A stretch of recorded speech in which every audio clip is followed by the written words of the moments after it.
ఈరోజు మనం ఏపీ రాజకీయాలు, రాజకీయ పార్టీల పొత్తులపై మాట్లాడుతూ మీ ముందుకు ఫిబ్రవరి 4వ తేదీన గుంటూరు జిల్లా మంగళగిరి తాడేపల్లి నగర కార్పొరేషన్ పరిధిలో గల ఉండవల్లిలో చంద్రబాబు నివాసానికి వెళ్ళిన పవన్ కళ్యాణ్ చంద్రబాబుతో సమావేశం అనంతరం టీడీపీ జనసేన ఉమ్మడిగా పలు స్థానాల్లో అభ్యర్థులను ప్రకటనకు ఏకాభిప్రాయానికి వచ్చినట్లు మనకు తెలుస్తుంది.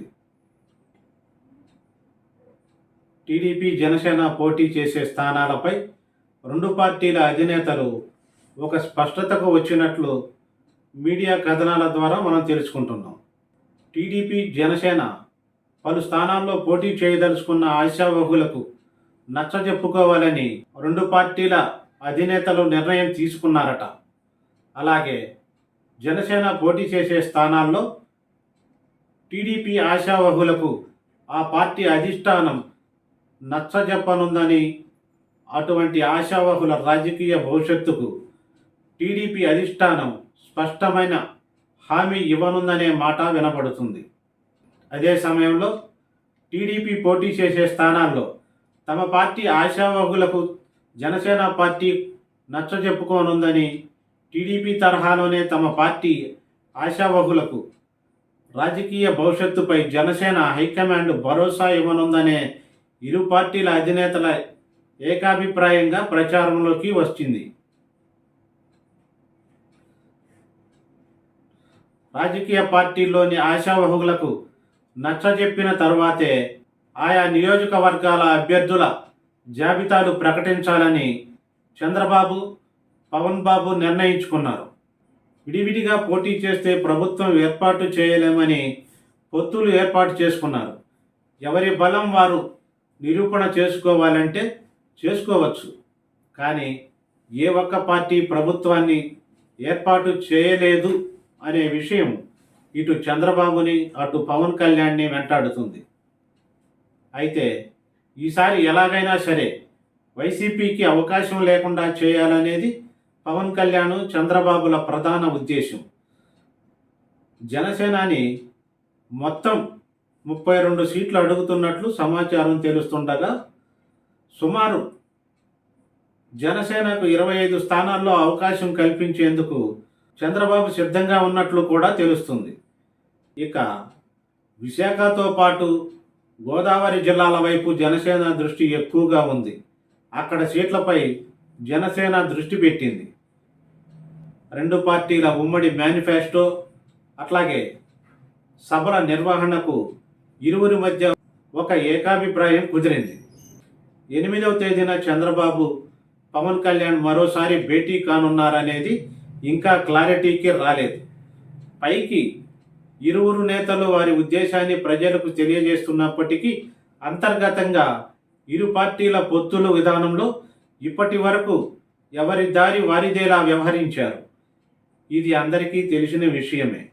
ఈ పొత్తుల విషయంలో పవన్ కళ్యాణ్ మొన్నటి వరకు చంద్రబాబుతో కొంత విభేదించినట్లు కనిపించినా, పొత్తు అనేది లేకపోతే రాబో ఫలితాలు జనసేన పార్టీ భవిష్యత్తుని పవన్ దృష్టిలో పెట్టుకొని ముందుకు అడుగులు వేస్తున్నారని తెలుస్తుంది.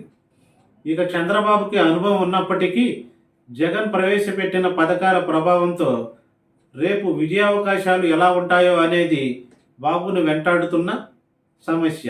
చంద్రబాబుకి ఇవే చివరి ఎన్నికలు అనే కన్నా ఆయనకు 2024 ఎన్నికలు చాలా ముఖ్యమైనవి. అందులోనూ పొత్తులతోనైనా ప్రభుత్వం ఏర్పాటు చేసుకోవటం ఆయనకు చాలా అవసరం. లక్ష్య సాధన కోసం చంద్రబాబు ఇప్పుడు సినీ గ్లామర్, కొద్ది గొప్ప అభిమానులు ఉన్న పవన్ కళ్యాణ్తో విభేదిస్తే విజయ సాధనలో భంగపాటు కలగవచ్చు ఆయనకి. అలా అని ప్రస్తుత పరిస్థితుల్లో బాబు, పవన్ ఇద్దరిలో ఎవరూ తక్కువ కాదు కాబట్టి పొత్తులు, సీట్ల సర్దుబాటు, సీట్లు ఆశించిన ఆశావాకులకు నచ్చజెప్పుకోవటం అనేది వారికి తప్పలేదు కాబట్టి ఏకాభిప్రాయానికి వచ్చారు. అలాగే ఏపీలో రేపు జరగబోవు లోక్సభ ఎన్నికలు టీడీపీ, జనసేనకు ఎంత ముఖ్యమైనవి అంటే, బుధవారం చంద్రబాబు బీజేపీ పొత్తు కోసం ఢిల్లీకి బయలుదేరి వెళ్ళనున్నారు. సో దీన్ని బట్టి చంద్రబాబు పొత్తుల విషయంలో అవకాశాన్ని వదులుకునే ఆలోచనలో లేరని తెలుస్తుంది. బాబు బీజేపీతో కూడా పొత్తు పెట్టుకొని ఢిల్లీ నుండి చేసే ప్రకటన ఏపీ రాజకీయాల్లో టీడీపీ, జనసేన, బీజేపీ పొత్తుల బలం వైసీపీకి కొంత మేరకు ఇబ్బంది అని చెప్పేదానికన్నా కూడా ఈ పొత్తులో ఆ పార్టీకి చాలా చాలా ఇబ్బందిగా మారే అవకాశం ఉంటుంది. ఇక చంద్రబాబు వెంట పవన్ కళ్యాణ్ కూడా ఢిల్లీ వెళ్ళే అవకాశం ఉన్నట్లు తెలుస్తుంది. టీడీపీ, జనసేన, బీజేపీల మధ్య పొత్తు కుదిరే అవకాశం చాలా ఎక్కువగానే ఉంది. అయితే చివరిగా టీడీపీ, జనసేనల పొత్తు పైకి ఏకాభిప్రాయం అని చెబుతున్నప్పటికీ ఆ పొత్తు కుదుర్చుకున్న టీడీపీ, జనసేన నాయకుల మధ్య ఏ ఎత్తులు జిత్తులు లేకపోతే మంచిది. ఎన్నికల నోటిఫికేషన్ వచ్చాక సీట్ల కేటాయింపు, సర్దుబాటు వరకు ఓకే.